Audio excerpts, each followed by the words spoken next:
stop would be more helpful. We'll see if that happens.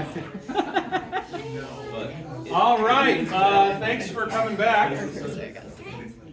John Knoll's back, so we're going to have to do a lot of classroom management skills now that he's back. So we are finally approaching the end of the intertestamental study that we're doing. Did you turn on your phone? Yes, I did. It's right there. Oh, Okay. and it's not on. It's not on time lapse, so. That must have been an interesting Bible study. Have you not seen that? Oh. No, dude, it's okay. No, it's worth It it. won't take long. Okay, Trust good. me, it won't take long. So just so you know, I do record Bible study, and it's available on YouTube. So if you want that, or a week that you're gone, or you want to see some of the stuff you've missed, I've only been recording it for about 5 weeks now, 5 or 6 weeks. I did have a bit of a mistake 2 weeks ago, and this is what came out of it. Sort of.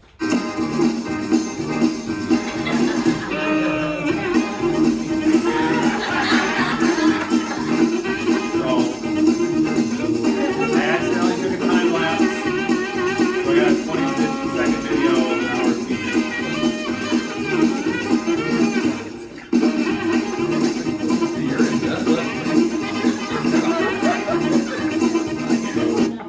So hopefully that won't happen this time.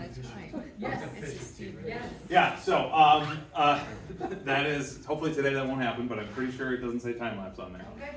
Is the screen on?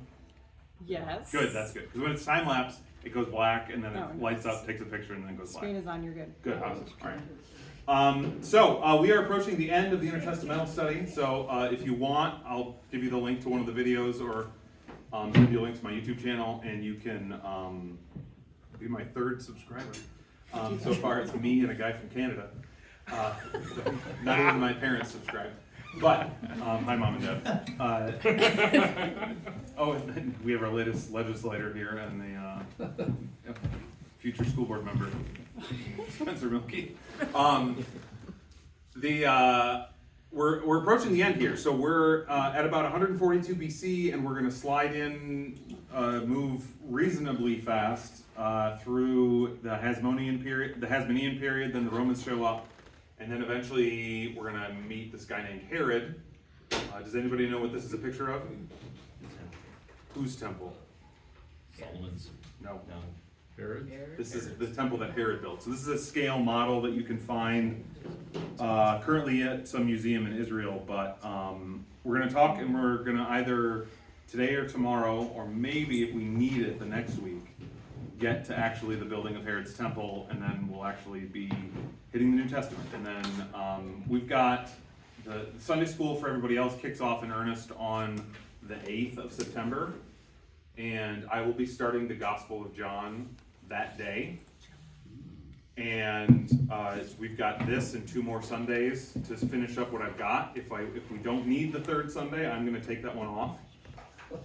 Or if there's something you'd like me to do, I can do that. Put a little stump in Noah or something. But you would enjoy that, wouldn't you? So it's either going to be this week or next week. So let's begin, and I will pray Psalm 125 in Jesus' name. Those who trust in Jesus are like Mount Zion, which cannot be moved, but abides forever. As the mountains surround Jerusalem, so Jesus surrounds his people from this time forth and forevermore. The scepter of wickedness shall not rest on the land allotted to the righteous, lest the righteous stretch out their hands to do wrong. Do good, O Jesus, to those who are good, and to those who are upright in their hearts. But those who turn aside to their crooked ways, Jesus will lead away with evildoers. Peace be upon Israel. Amen. Amen. All righty. So, at the end of the last, Okay, so at the end of the last, hold on a second. I deleted one too many slides. All right, so at the end of the last section, we saw that the last surviving Maccabee, Simon Maccabee, secured his independence. At this time, the Seleucids, they are stuck in lots and lots of civil wars. So Simon successfully, after his brother Jonathan,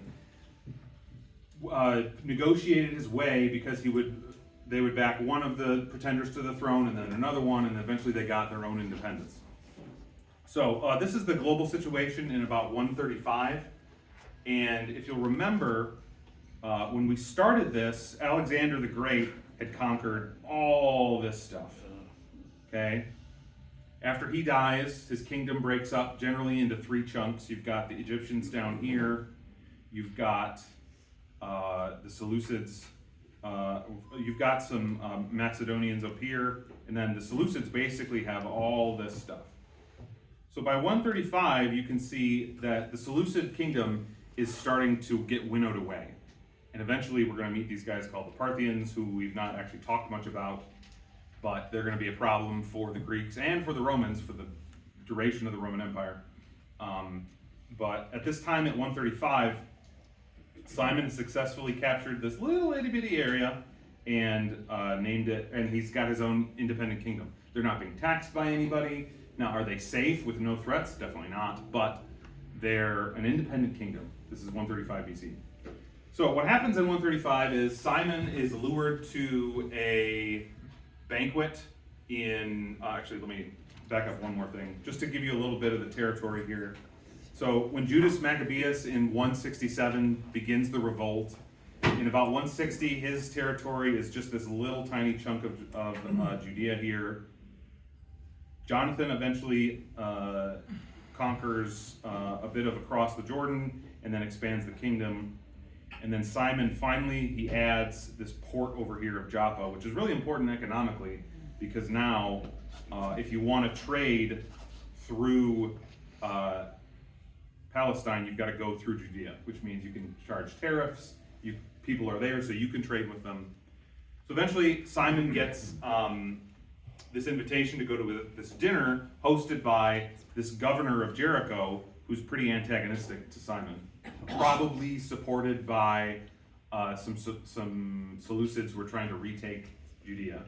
Simon gets invited there with 2 of his 3 kids, and everybody gets drunk, and then what do you think happens to Simon? He gets murdered, okay, and 2 of his sons. There's going to be a lot of that today, sorry, but we'll censor it as much as we can if I see eyeballs up. Oh, there's 2 of them. Simon gets conquered. Simon gets assassinated, and his one son, the third one, Jonathan, John Hyrcanus, his third son, John Hyrcanus, happens to be out of town. He's over here in Gizar, or Gadar, I think, or he's over here somewhere. I forget the name of the town. It starts with a G. But John Hyrcanus is out of town. Now, John was never supposed to be the high priest. Okay? He was never supposed to be in charge. He's a general, and if you're a general, you're fighting battles, and if you're fighting battles, what do you end up coming into contact with? Bodies. Right? So this guy, if you're around a dead body, technically you should never be the high priest, because you're supposed to be pure, undefiled, never anything wrong, because you are the representative of God's people to Yahweh. So, John's the only one left. So John becomes the high priest and essentially the king of the civil government too. He doesn't use the title king, that's reserved yet, but all of a sudden this guy named John becomes in charge of the Judean kingdom.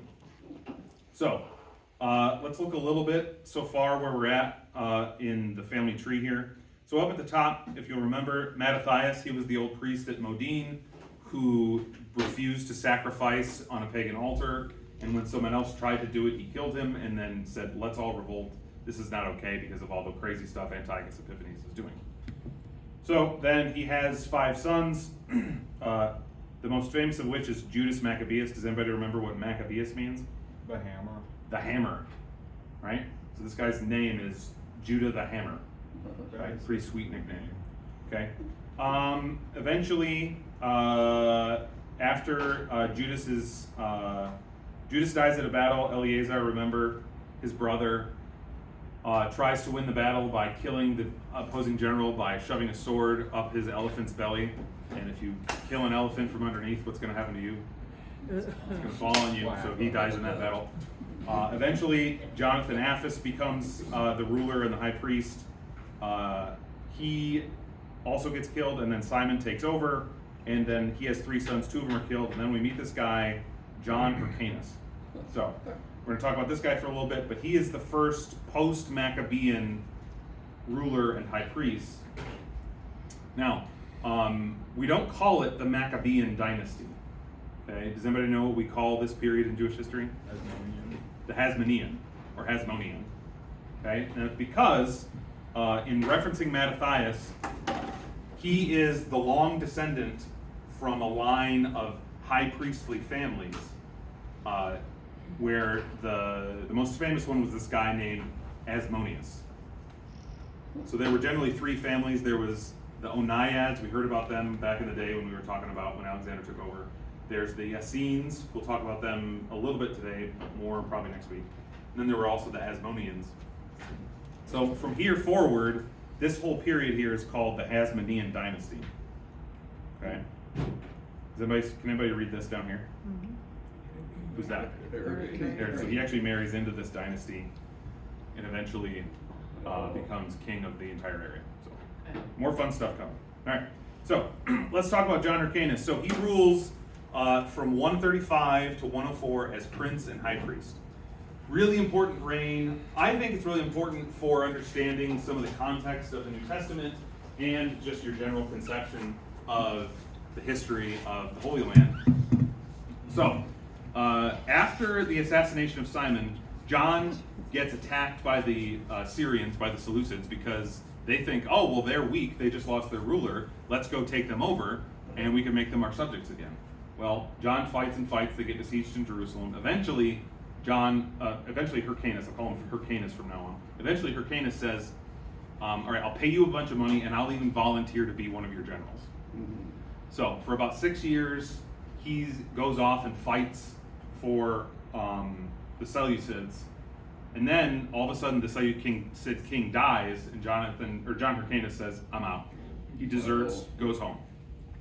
So from there forward, there's this civil war going on with the Seleucids, and John Hyrcanus reestablishes his alliance with Rome.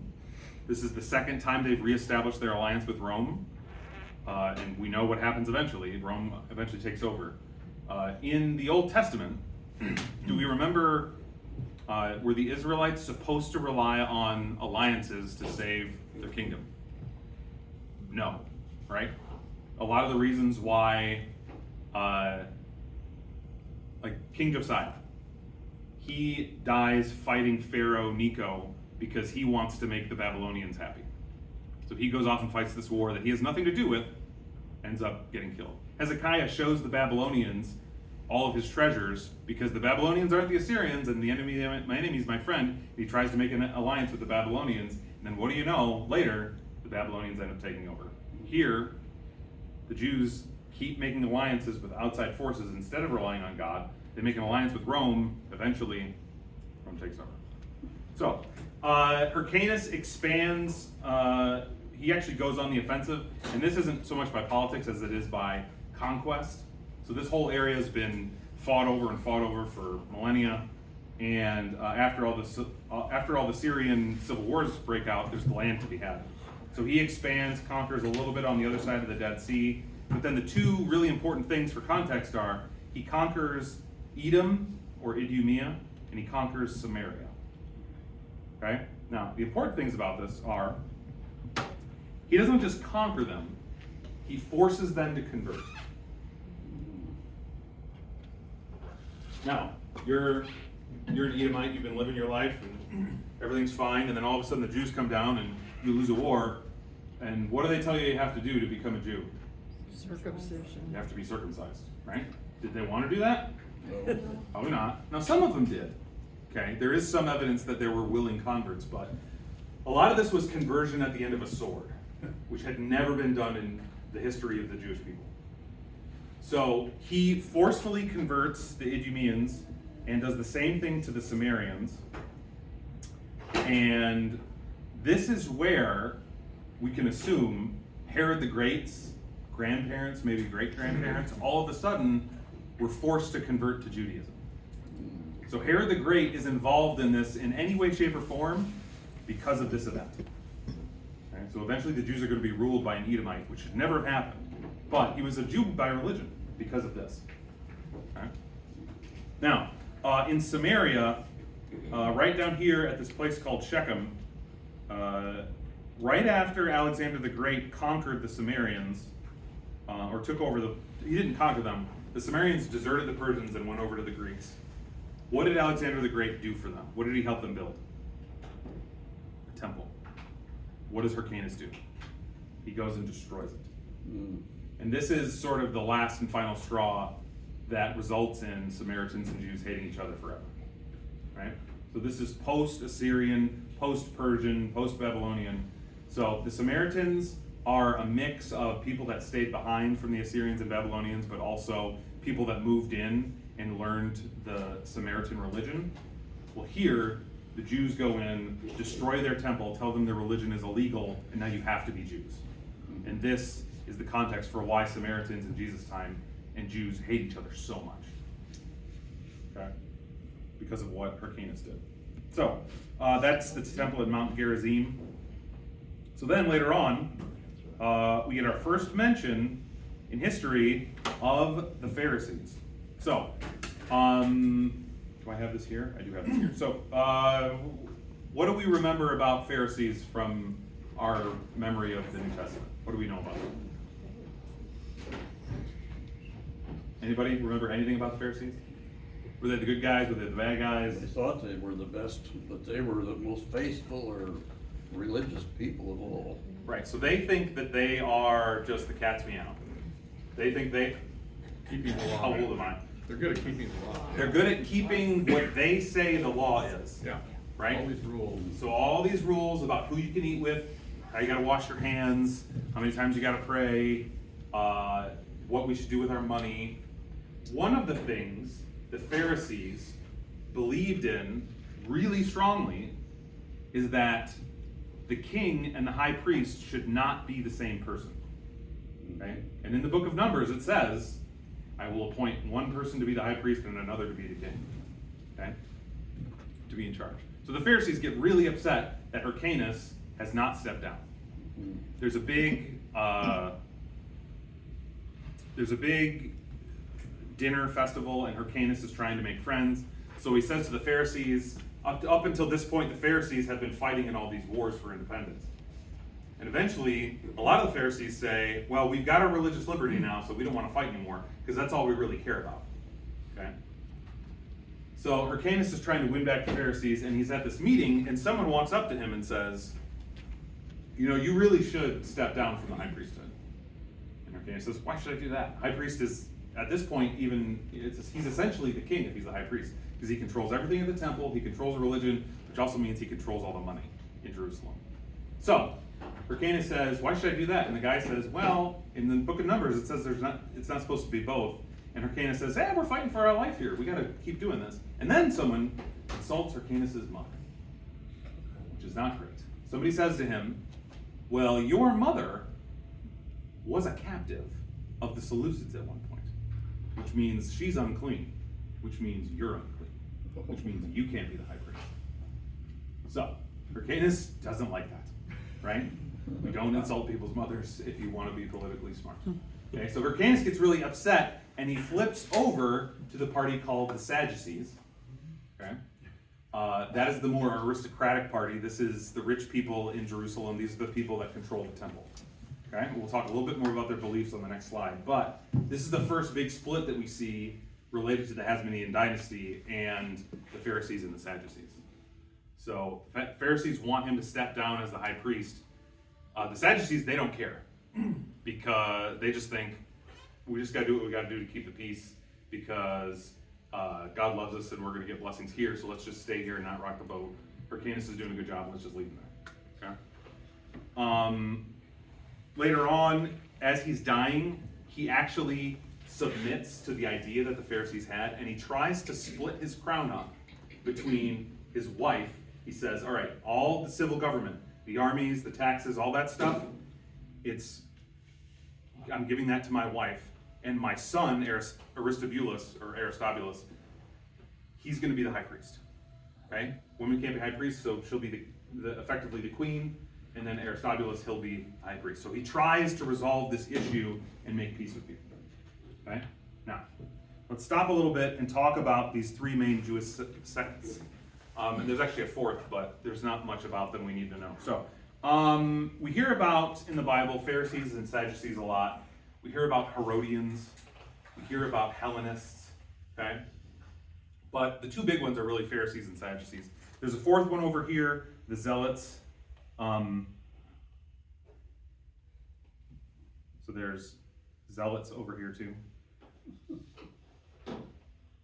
But the only thing you really need to know about the Zealots is, no, that's not going to look good. Hold on.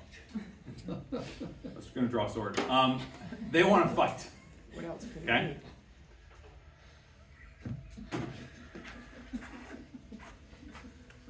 Anyways, so the only thing you need to know about the Zealots is they basically just want to fight. They want to fight for independence right now. Pharisees, Sadducees, none of that matters. Okay, the only thing that matters is we're going to get swords, we're going to kill people, we're going to assassinate people, we're going to fight now. Okay, and they're a fourth party. You hear about them in the Bible. Eventually, all these parties come together and agree we need to get rid of Jesus. Okay, so knowing who they are and where they came from is important.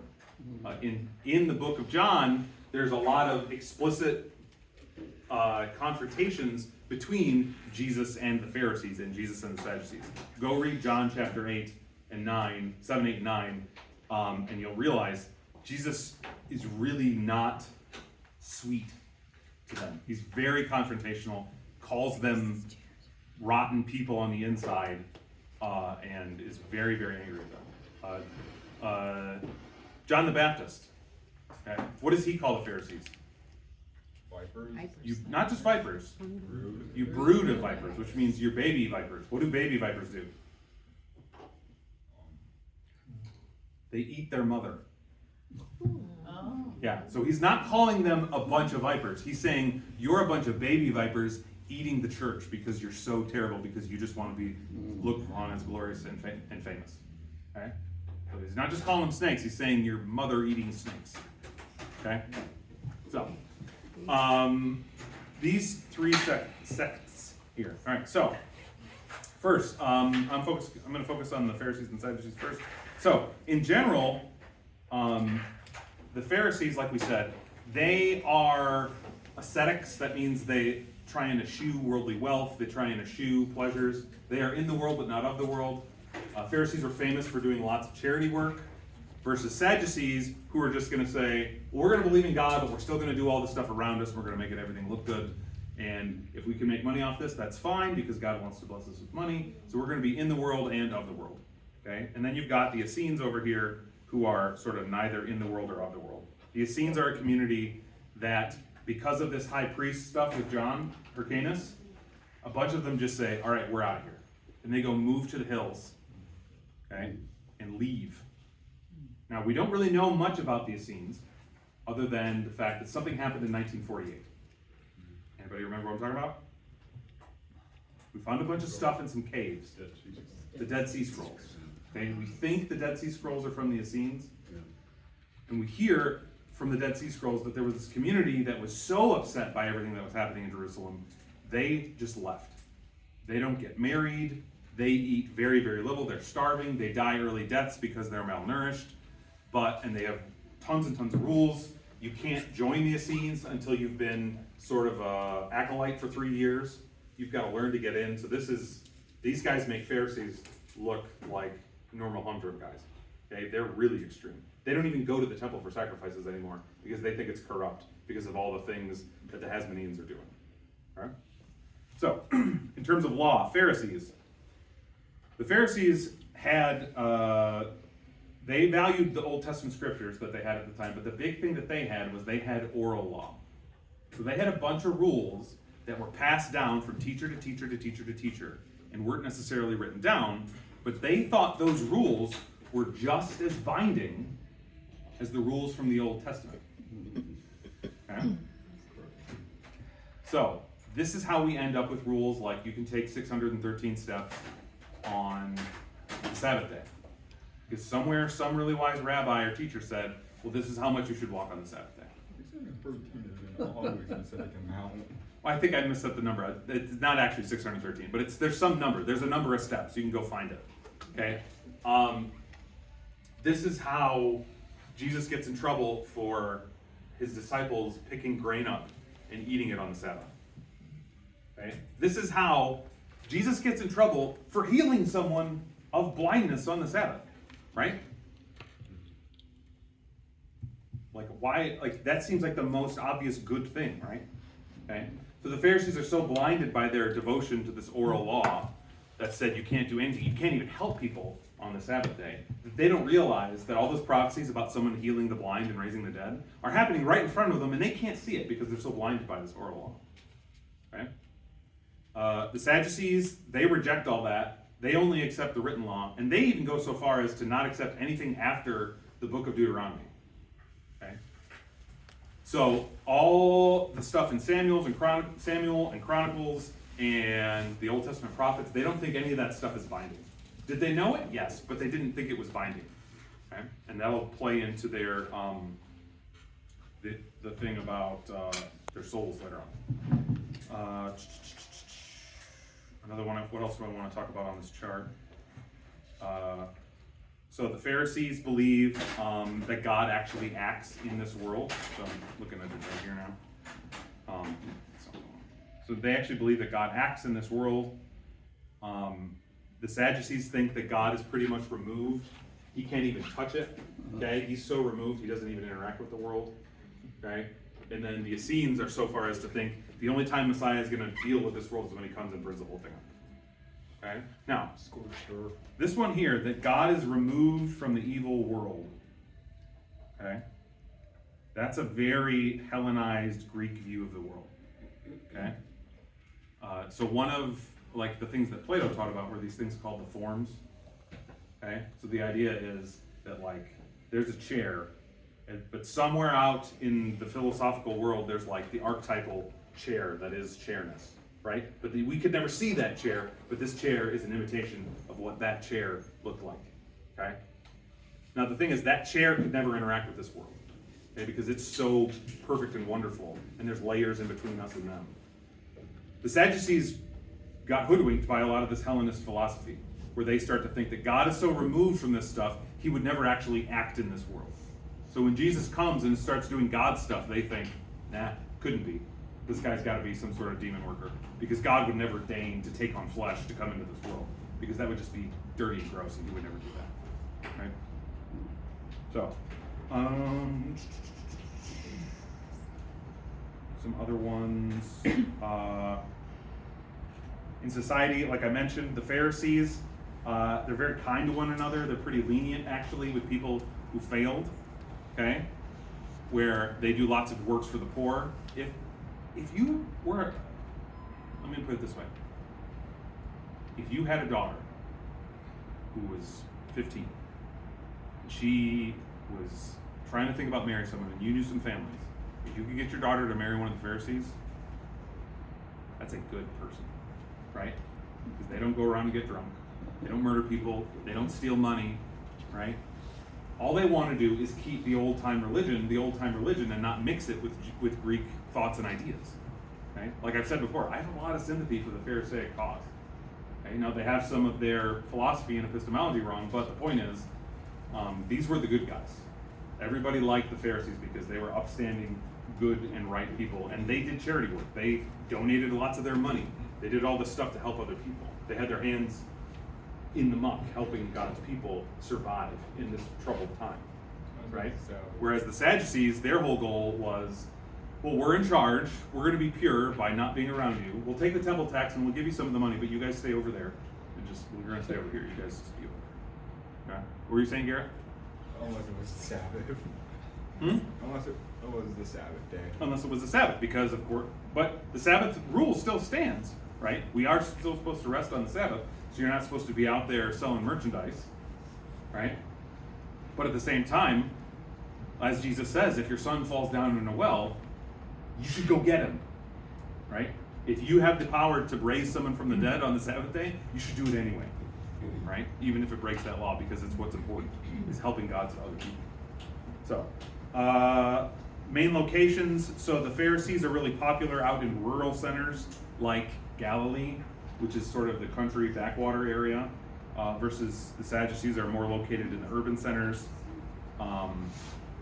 Pharisees were pretty anti-Gentile, but if you did the right things, you could join them. Whereas the Sadducees, totally fine with it. Gentiles come on in, big tent. Okay, so you can see there's elements of both that we kind of like, right? God is the God of all people, and the Sadducees pushed that. But then also, and then the Essenes, right? Remember, they just left town and were like, we're done. They rejected everybody. The Gentiles for sure, but not even their own people if they weren't pious enough. And then lastly, one of the things that is a really important distinction is this idea about what happens after death. So for the Pharisees, they believed that your soul was something that couldn't die. Okay, and they cited things in the Psalms and the Old Testament prophets, like in the book of Job, where he says, I will see God with my own eyes, right? Okay, and good souls alone go on to another body, wicked souls suffer eternal punishment, and they believed in the resurrection. So they believed, and you can hear Mary and Martha. Mary confessed to Jesus when Lazarus dies. She says, I know he's going to be raised at the resurrection, but if you had been here, he wouldn't have died now. So Mary had heard Pharisees teach about this. Mary heard people say, you're going to be raised on the last day, based on stuff from the Old Testament. Okay? The Sadducees, no, there's no afterlife. This is it. Okay? Now, I did read one from N.T. Wright, a really pretty cynical take on this, that the Pharisees believed in the afterlife because their current life wasn't great. Whereas the Sadducees were rich, had a lot of money, a lot of stuff, a lot of food, so they didn't really need to worry about the afterlife because life now was pretty good, right? Pretty cynical take on stuff, but I don't think it's completely irrelevant, but it's in the mix. And then lastly here, the Essenes, you can see they think that bodies are perishable and souls are liberated. Okay, eventually when we get into the New Testament, we start talking about John, we're going to run into this thing called Gnosticism. Liberating yourself from your body, that's pure Gnostic talk, and this is going to define lots of Christian history for the first 200 years after the resurrection. So, now the last thing I'm going to say about these three or four groups of Jews is that 100 years ago in academia, there were these three groups, and everybody was one of these three, and they were very well defined, and it was fine. But now we're starting to find out through further study that it was a lot more muddy and murkier. There really wasn't one Judaism, there wasn't one version of Phariseeism or Sadduceeism. They had internal struggles too. So these aren't perfect categories that everybody fits into. It's murky, right? There's a lot of different kinds of LCMS Lutherans, okay? Right, there's a lot, right? You can find examples of, people who, well, I'm not gonna get into that, but there's a lot of examples, okay? So, any questions on the Pharisees and Sadducees? I know this is something that, honestly, if I can be honest, the whole reason I kind of did this intertestamental thing is so I could know who the Pharisees and Sadducees were. So I just did all this work to answer that little question. So have to ask questions if you got them, because I know a lot more about this, but I don't want to spend too much time on it.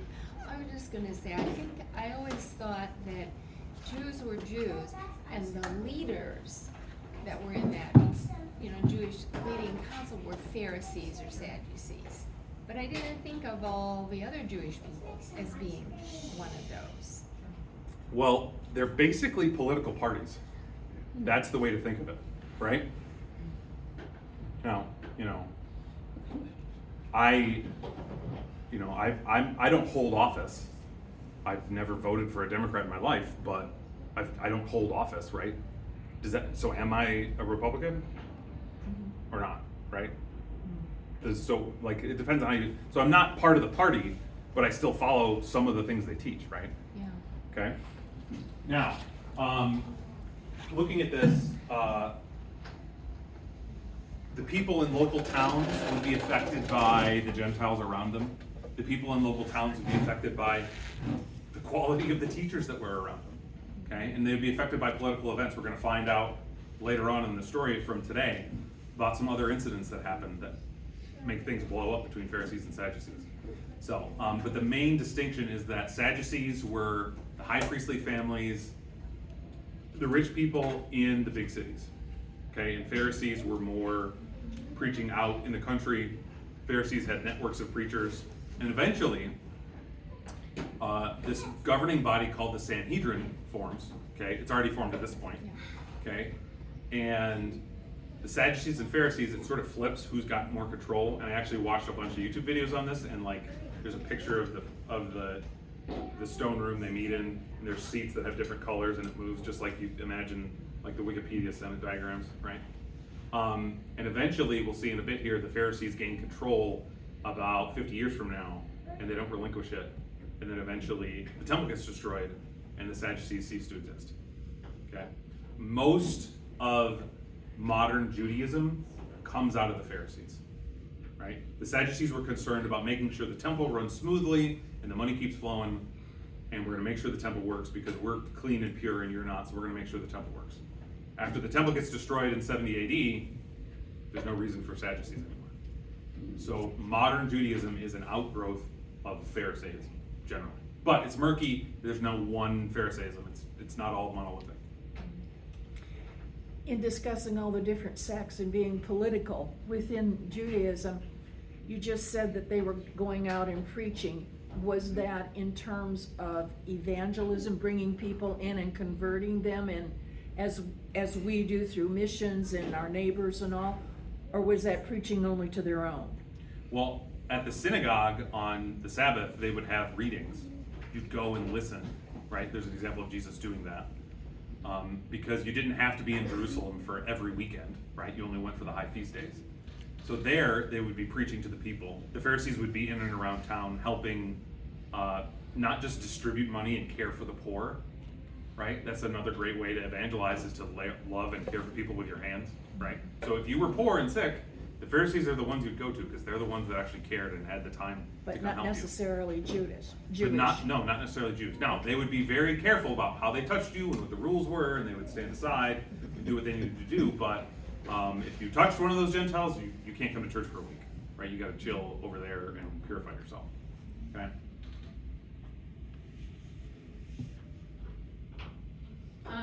Under the souls section for the Pharisees. Yeah.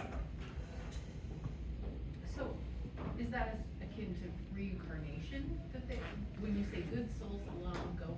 No, it's akin to what we believe. They go on to another body okay. after the last day. Okay. So they believed in the eschaton, which is just Greek for the last day. They believed that God is going to come back, fix it all, and at that point, dead people are going to get new bodies.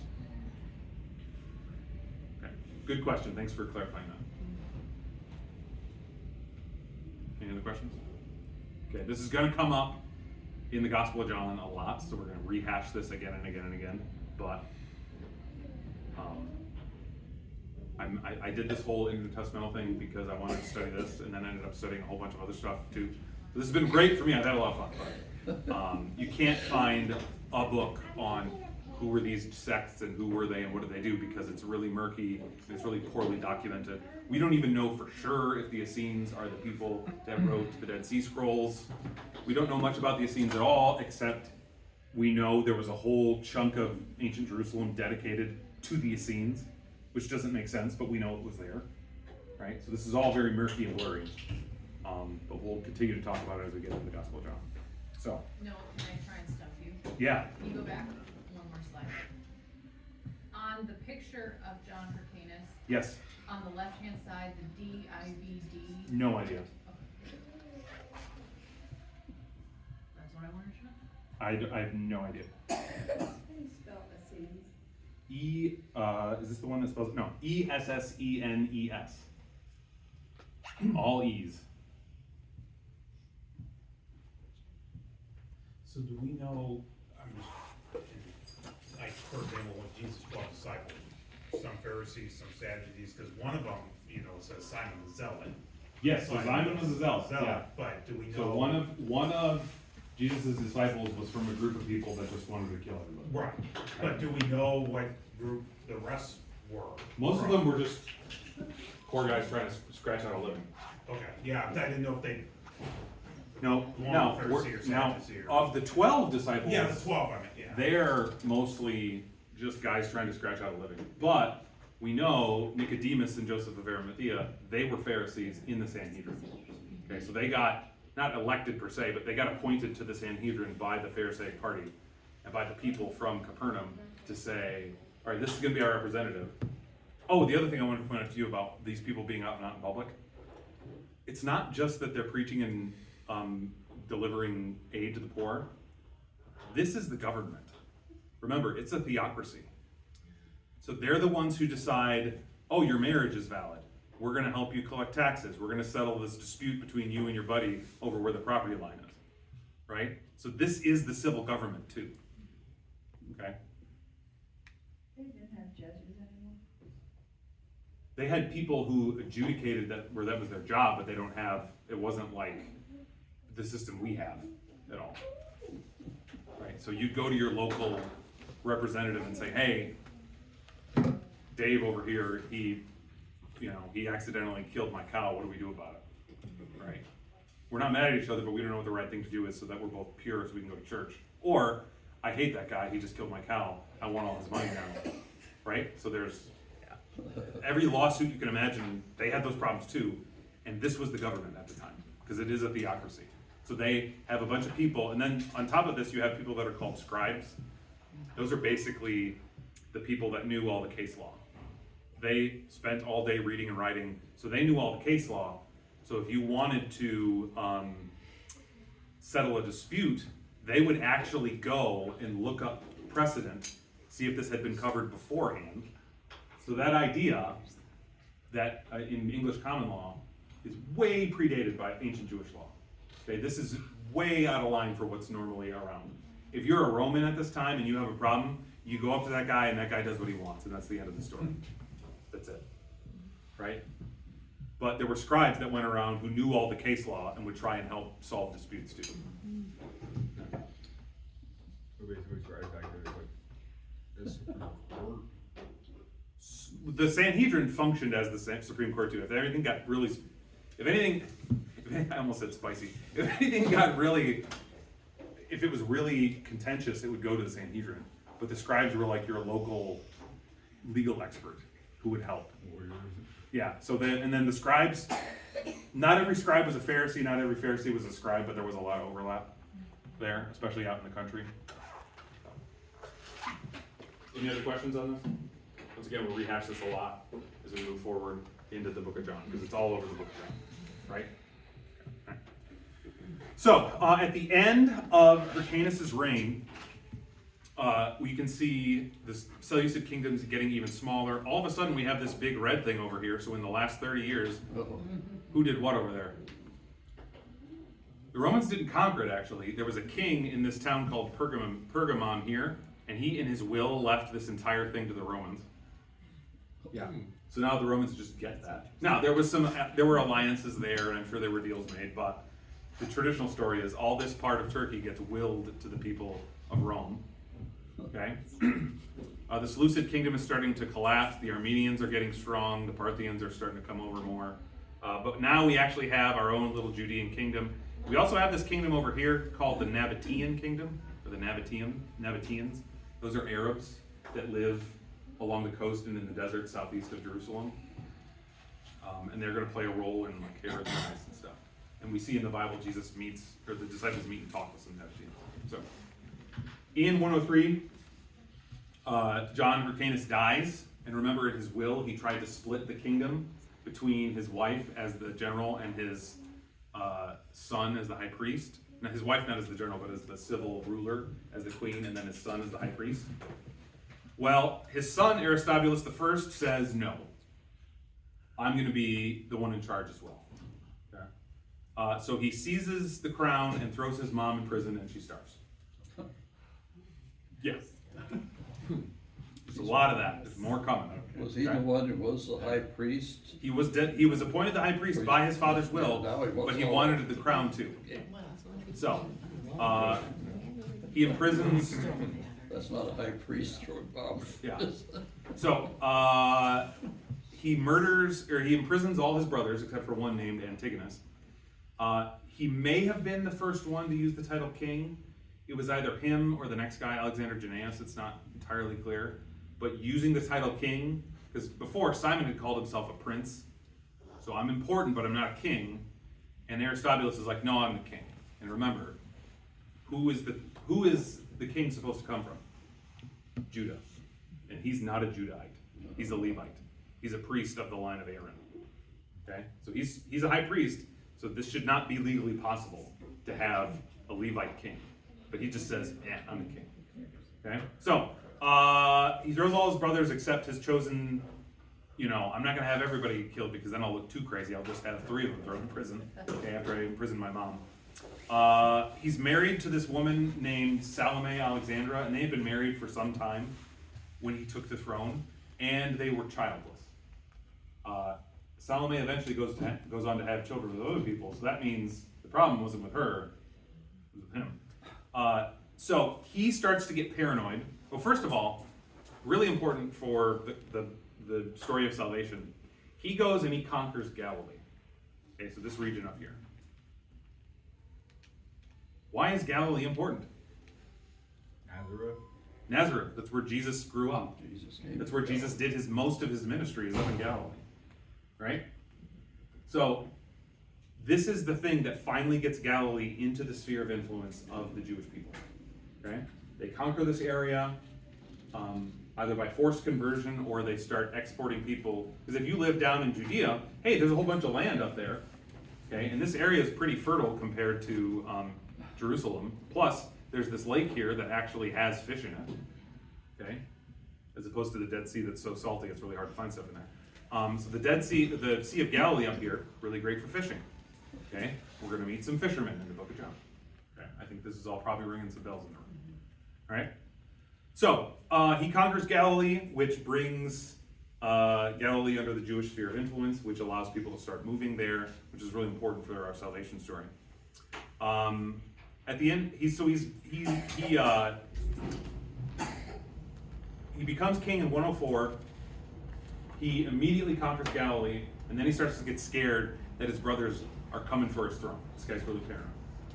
So he starts to get scared that his one brother that's alive is coming for his throne. So he tells his brother to come, and they're going to try and make peace.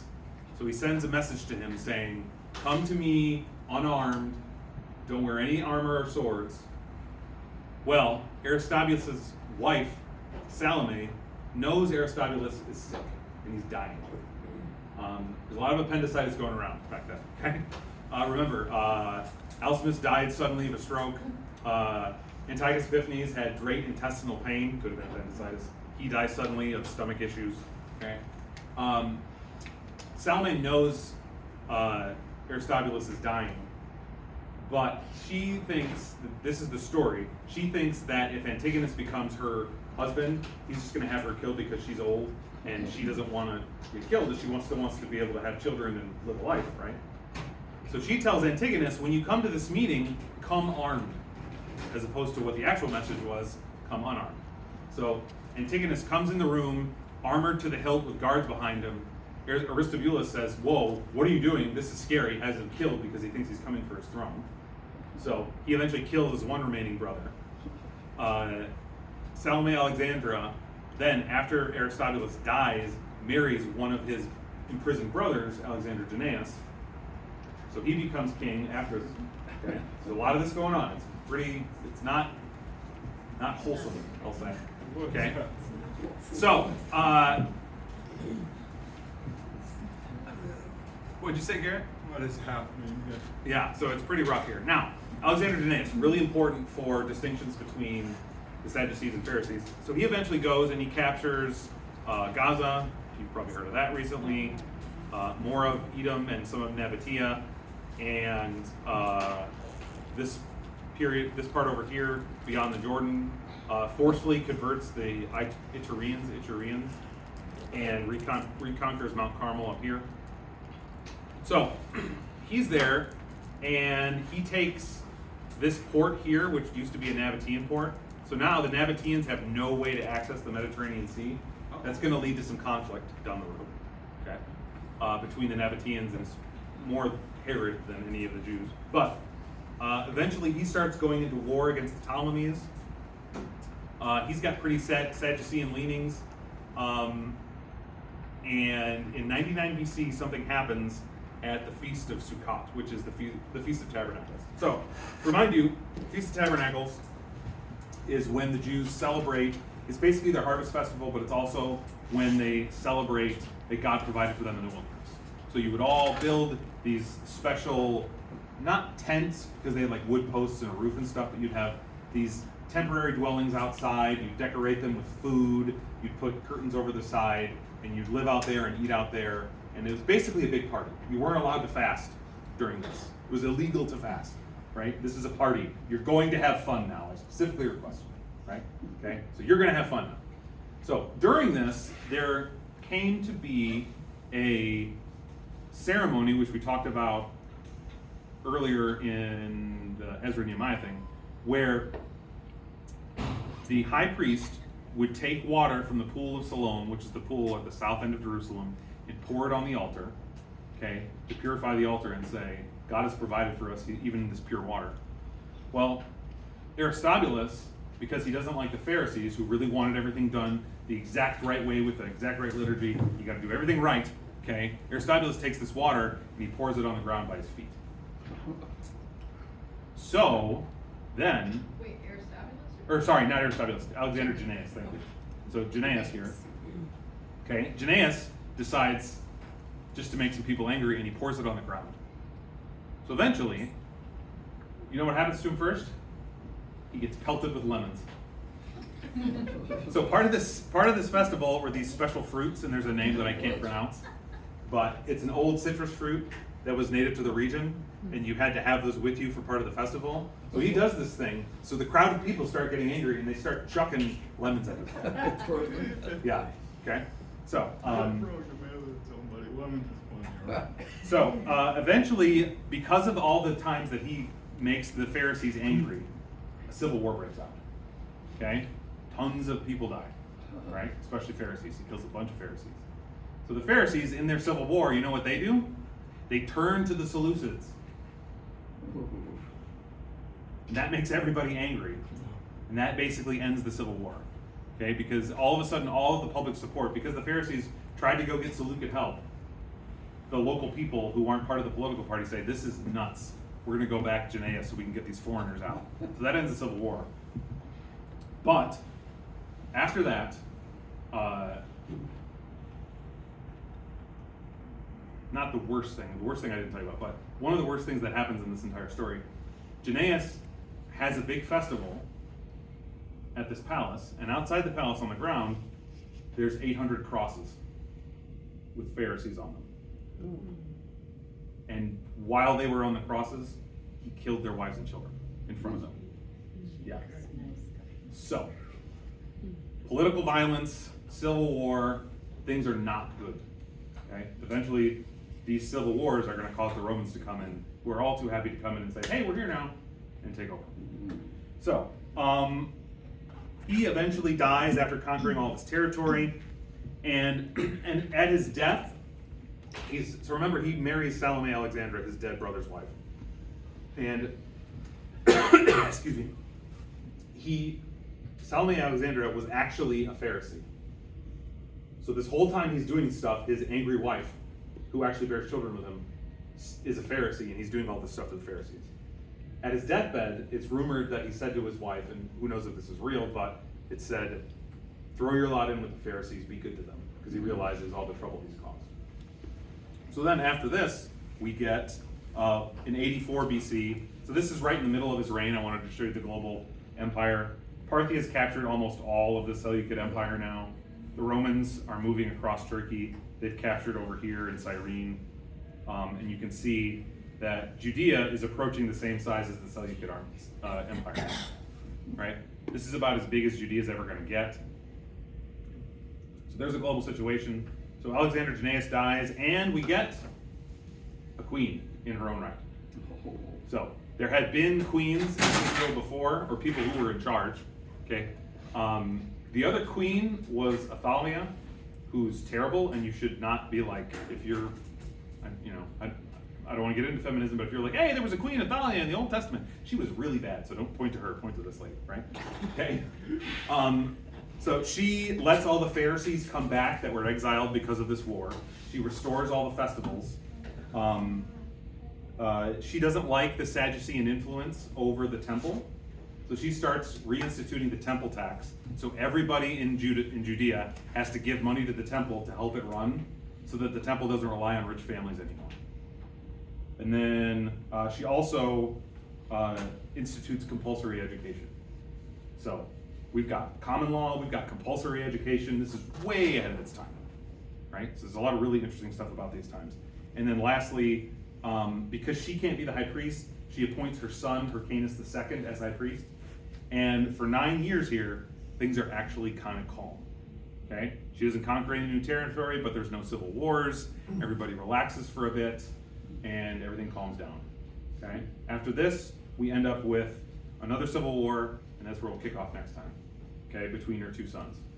So, we get a last civil war, and then eventually we meet Pompey and Caesar and Herod and all the crazy stuff Herod did, and it won't be boring. It'll be a lot of groaning, but it is what it is. All right, cool. So either next week will be the last week, or if I need it a week after that, or if someone has a great idea, the week after that. So, and then on the 8th, I will be doing the Gospel of John. So, thank you. All right, so please pray with me as I pray. Please listen as I pray Psalm 126 in Jesus' name. When Jesus restored the fortunes of Zion, we were like those who dream. Then our mouth was filled with laughter and our tongue with shouts of joy.